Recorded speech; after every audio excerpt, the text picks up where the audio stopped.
plus I might shoot you. Draco bad and bougie. I'm always hanging with shooters. Might be posted somewhere secluded. Still be playing with pots and pans. Call me Quavo Ratatouille. Run with that set, call me boo. When I'm on stage, call me boo. Ice on my neck on the coolest. How about the suicide with the ooh? Hey guys, we're back. Gotcha. Okay, so today is, normally we do like really goofy, silly videos. But today is a story time. And that'll go like, we'll have story times, challenges, us just being retarded. But today is more of a serious one. It's a story time, so some people may know, some don't. We lost both of our grandmothers to cancer, and I felt like we should do this video because a lot of people are losing family members to cancer, and it's a hard process to go through, and it's not something we got over quickly. I'm still not over it. I'm still getting over it. My grandmother's anniversary, my other grandmother's anniversary is coming up. So just how we dealt with things and how we're dealing with things and how things happen. So, without further ado, here it is. Okay, so I guess I'll start. So we lost our dad's mom first to breast cancer. I think I was young. I was like 4. I was like 1 or 2. Yeah, so if you're 4, 1 or 2. So I was like 4 or 5, because we're 3 years apart. So of course we was young, so we wasn't there through the whole process. So being younger, it didn't really affect us. Like, I kind of remember the funeral, but I don't remember everything. I just remember like her being here one day and always going to her house, to her not being here because her and my aunt moved here, you know, to be with moi.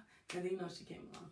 But yeah, and then, you know, just growing up, them keep talking about my grandmother and seeing my dad cry. I think when you see your dad cry, like your dad or mom cry, it's like a different type of hurt. You're like, what the heck? Yeah. So what are you doing? Like, you're Superman. What are you doing? So, yeah, that was hard. So I think it was about my senior year when it hit me the worst, because it was a momental time. So this whole time while we're growing up without this grandmother, our mother's mother, our other grandmother, was there. So we've only known those two. So she was always there, so it wasn't like a complete empty void we felt, but it was still like, dang, you not here and we miss you. And I never really got to know you and stuff like that. And so I think my senior year, towards the end, getting ready for prom and stuff like that, because that's stuff you want your family to be at.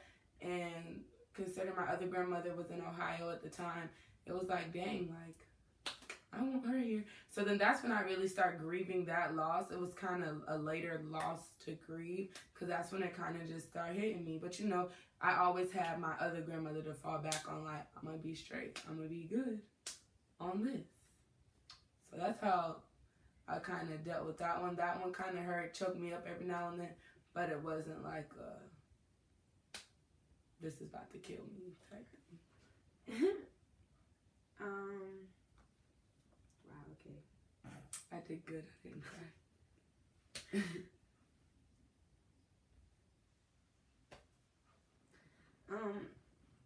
I was like 1 or 2, so I didn't really like, I met her, but I don't remember her. Like, I don't remember what she looked like or remember her voice or anything. So it didn't really like, I want to say it didn't faze me, but it wasn't like a big impact on me like growing up. Like, I would hear them talk about her, but I never really like met her, so it wasn't like I had felt like I lost something growing up. So just like kind of like what she said, like just seeing like my family go through that hurt, like every time her birthday would come around or her anniversary would come around, it was just like, dang, like I wish I could have met her, because like they would say like all these things about her and how much she loved me and Simone, and how every time I heard her voice when I was little, I would just pop up. Like if I was asleep or anything, I would just pop up out my sleep. And she used to call me Toast because I used to do that. But and she was fat. I just, yeah. When I got to high school, like Simone's senior year, just like starting to realize like she's not gonna be here to see me graduate or go to prom, or she's not gonna be here to see me do all these things. I think that's when it started to hit me, because I was like, dang, like she's really like not here. Like that's somebody that like I could really use in my life. Like, so, but I did have my mom's mom, and me and her like were really close, because I remember meeting her. Like we grew up together, stuff like that. You can start with this one. Okay, so this one, so that was our dad's mom. So that one was a little less emotional than our mom's mom, because like we kept saying, like we had her to fall back on. So my grandmother, my mom's mom, who we're talking about now, she was at my graduation. She was there, like my road dog. I talked to her all the time. Like even though she was in Ohio, like she was here all the time. So I think it was after my freshman year of college. Yep, it was after my freshman year of college. That summer, it was around July. My mom and dad, I remember they called us in the room. No, I remember my grandma was sick. She was like a little sick, but you know, I'm like, she fine. She grandma, she's strong. She get through everything. And I remember my mom calling me in the room and see her, and she was like, okay, we gotta talk to y'all. So anytime they said, we'd be like, who died? Who pregnant? No, it wasn't. It was like, who died? Who pregnant? Like, and then she was like, your grandmother has cancer. So when she said that, I was like, wait, what? She has cancer? I was like, and so then at that moment, everything, like, it was like a roar of emotion just fell over me, because all I could think about was my other grandmother and how she's dead. And I just, like, I couldn't imagine not having this grandmother. Like, I probably had said, like, a year ago to my mom, like, what would we do if something happens to grandma? Like, God forbid. And I was like, yo, that's crazy. Like, what? So I'm, like, crying and all that.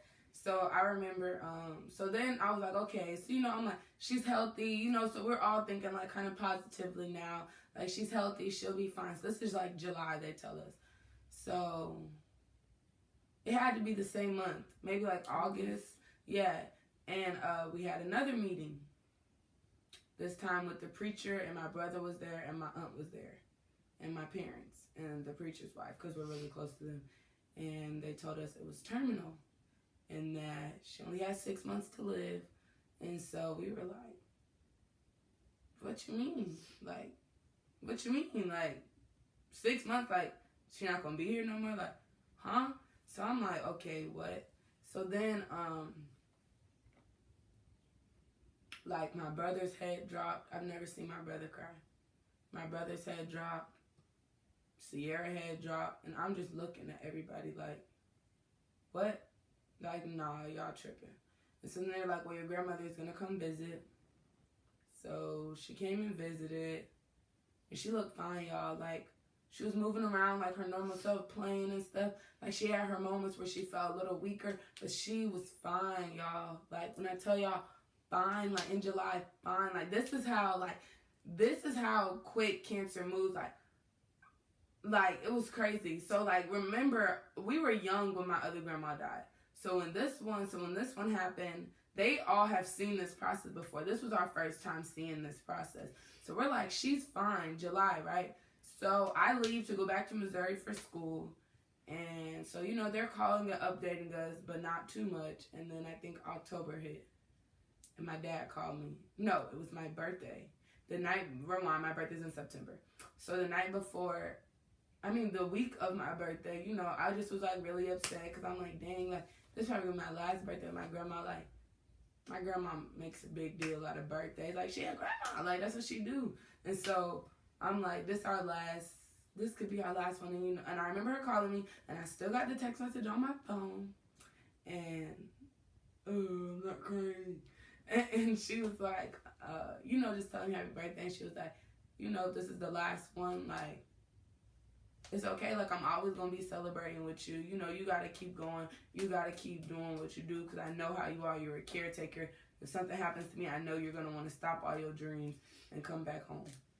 So I was like, yeah, you know, I'm listening. I'm like, whatever. So October comes, and then my mid-October, and then my dad calls me and basically says she has less time than planned. And I'm like, what do you mean she has less time than planned? Like, she dying, and then he basically was like, yeah, like, she about to die soon. And I'm like, so again, I'm just sitting here like, this is not happening. Like, I cried and I was upset, but I don't think it was happening. Like, and then I started to feel myself get angry. And from like October to Thanksgiving, I was just angry. Like, angry. Like, anyone that was around me just knows how angry I was. I was so mean. And I'm not a mean person. If you know me, I'm happy, bubbly, upbeat. But I was so angry and such a mean person during this time. Like, October through December, I was a terrible person. And so, Thanksgiving is her favorite holiday. I'm kind of telling the host first to see her. I don't have to, so she could just tell y'all how she was feeling. But anyways, so Thanksgiving is her favorite holiday. And so she wanted all of us there. And I flat out was like, no, I'm not going. I refuse. Nope, I'm not going. And I remember she called and she begged my mom. She calls me her sunshine. But she called and she begged my mama and was like, please tell Simone I want to see her. Tell her I want to be around her. Like, I need my sunshine. Like, I need her here.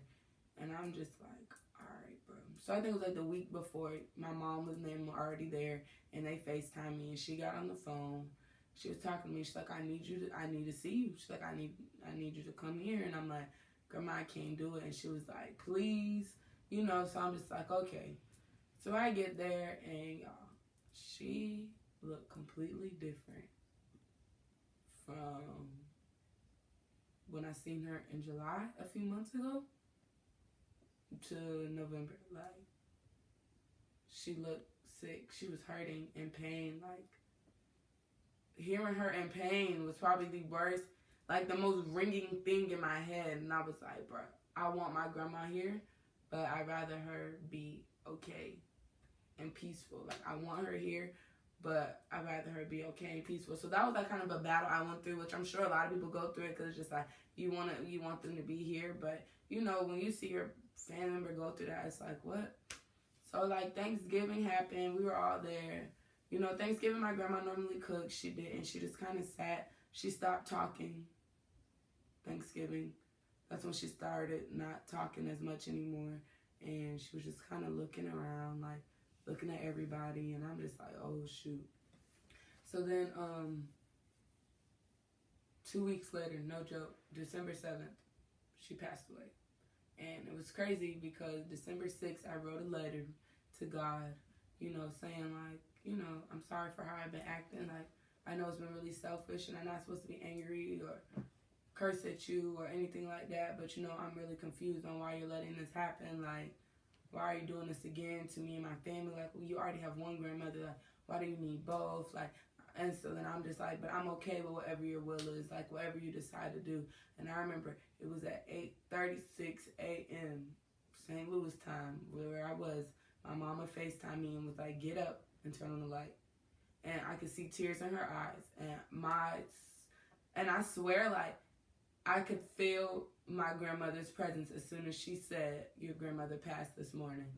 And I lost it. And my roommate was there the whole time. And she was just there. And she just was there. And all I did was bawl my eyes out. Like, my friends came running in the room. Like, they were there. Like, they know who they are if they watch this video. Like, they was there. Like, even my friends in Florida, like, they was there. Like, it was like, whoa. Like, I didn't really, but yeah. So then the funeral was really bad. There's 12 grandchildren. Funeral was so bad. Like, I think we cried the whole time. We just bawled our eyes out, all 12 of us.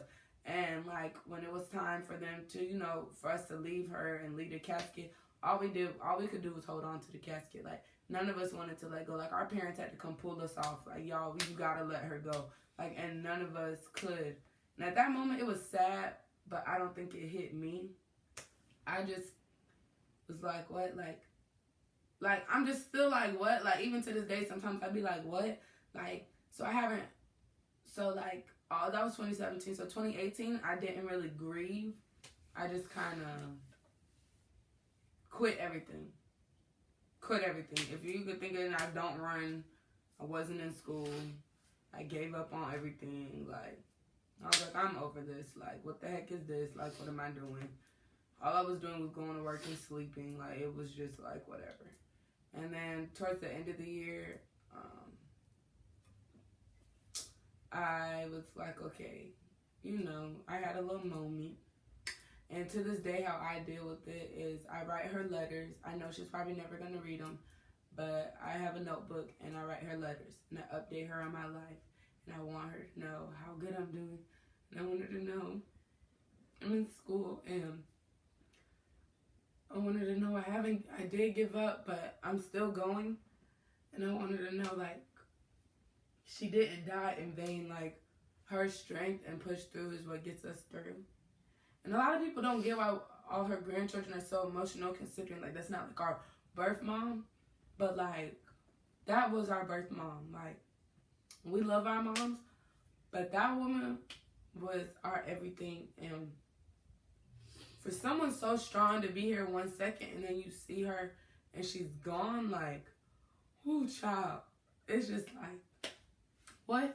And so, you know, I haven't completely gotten over it. I haven't completely coped with it, but I work hard every day to try to do stuff that's going to make her proud and remember me. So, I'm done talking. Thank you. You got it.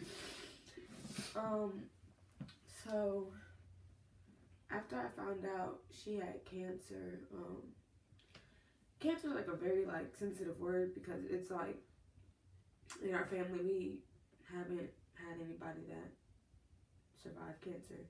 So when we get cancer, we're thinking that's it, like that's it. Even though at the time they didn't know if that was it when they first told us. When they told us that it was terminal and she only had 6 months, I was more angry than anything. Like, I didn't really like know how to feel, and I was just like I guess I was kind of like in denial, like, no, this can't be happening. Like, she's gonna get through it. Like, there's people that survive cancer all the time. Like, even if people think it's terminal, the doctors find a way to fix it and they survive. So I was like, it's gonna be straight. Like, I'm not gonna worry about it. But like, so after she visited down here, like for the last time, me and her talked on the phone every Friday, and we would talk about our weeks and everything, and she would just be there for me, like, all the time. Like, it was literally every week. We wouldn't miss a week of talking to each other. And so when we went down there during Thanksgiving and I saw her sick, I was crying, and she was like, why are you crying? And I was just like, I don't want to lose you. And she was like, you're not going to lose me. She was like, I'm always going to be here.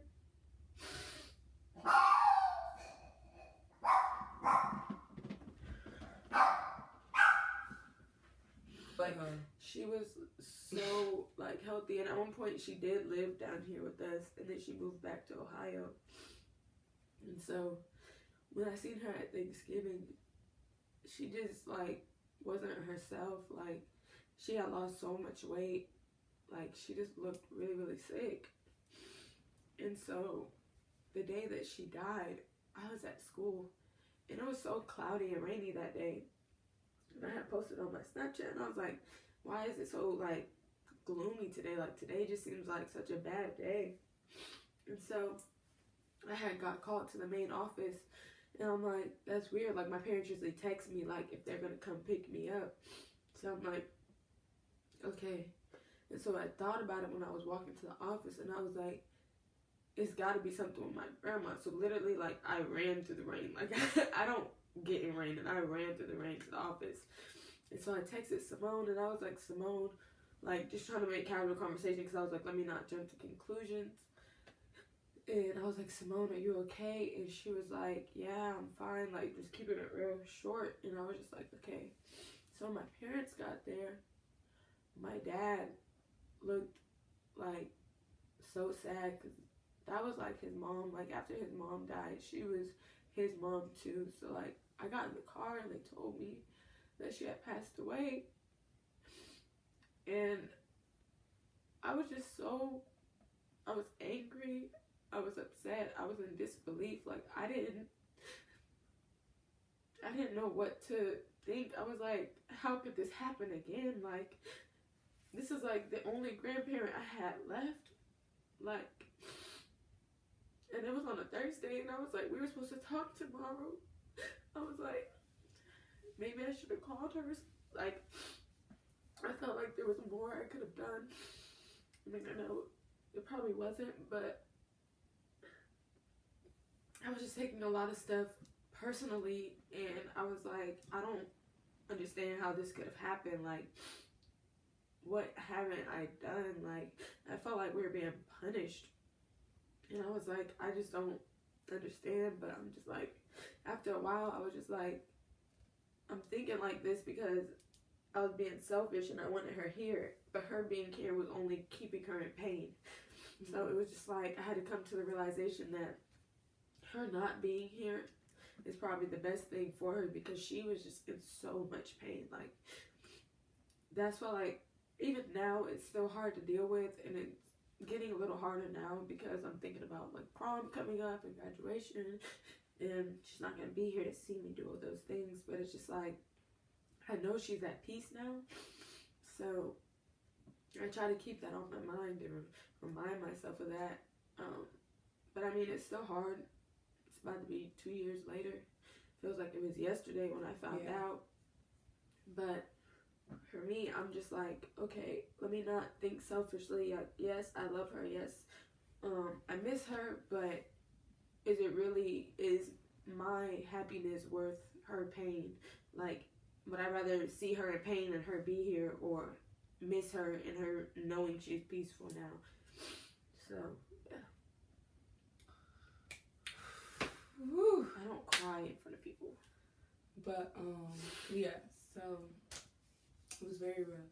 And I know losing anybody is rough. Children, spouses, parents, grandparents is rough. And, so like with our YouTube channel, we just want y'all to see the real us and get to know us. And I feel like this would be a good story time. And she looked at me crazy like, why would you want to do this as a story time? I cried the whole time. She did. But either way, this is just like, you know, I know loss isn't easy. I know everybody don't believe in a God. Everybody want to say God caused this, God caused that. That's not why I made this video, to have a debate. You're going to believe what you believe, and I believe what I believe. And we're okay. We get sad. That's normal. If we didn't, that'd be weird. We get sad, but knowing that she's okay, she's in a better place, she's happy, and she's with my other grandmother, and they probably looking at us like, these two fools is down here cutting up. Like, I'm sure every time I trip randomly walking, it's one of them like, get it together. Like, but we gonna be alright. But nah. So just like, I completely understand if you lose somebody to cancer. It's not always fun, and it's not, well, it's never fun. I'm talking about not always fun. It's not always easy was the word. So I mean, yeah, so this is a very emotional video. I'm proud of myself because I'm normally the crybaby. But we're going to go ahead and wrap this video up. Make sure you like, comment, subscribe. And turn on that notification bell so you can get a notification every time we post a video. Bye. Bye. Hello.